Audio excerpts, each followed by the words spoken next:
কদিন ধরেই সুদানের পশ্চিমাঞ্চলের দারফুরে চলছিল ভারী বর্ষণ। রোববার হঠাৎ মারা পাহাড়ের কোলজোড়ে দেখা দেয় ভয়াবহ ভূমিধস। সেই ভূমিধসে মাটির সঙ্গে মিশে গেছে তারাসিন গ্রাম। চোখের পলকেই সাজানো গোছানো বহু পরিবার শেষ।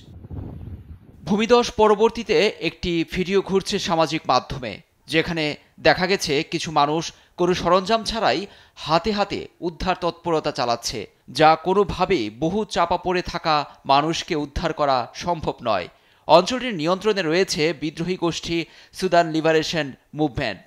সোমবার গভীর রাতে তারা দাবি করেছে ভূমিধসে হাজারো মানুষ প্রাণ হারিয়েছেন। পুরো গ্রামে মাত্র বেঁচে আছেন একজন।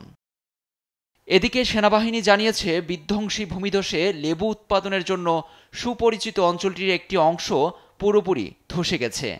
মরদেহ উদ্ধারে সেনাবাহিনীর পাশাপাশি বিদ্রোহী গোষ্ঠীটি ইতিমধ্যে জাতিসংঘের পাশাপাশি অন্যান্য সংস্থার সহায়তা কামনা করেছে।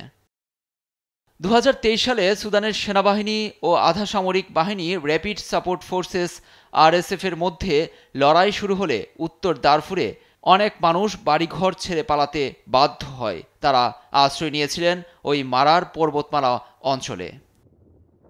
লুৎফর কবির, দেশ টিভি।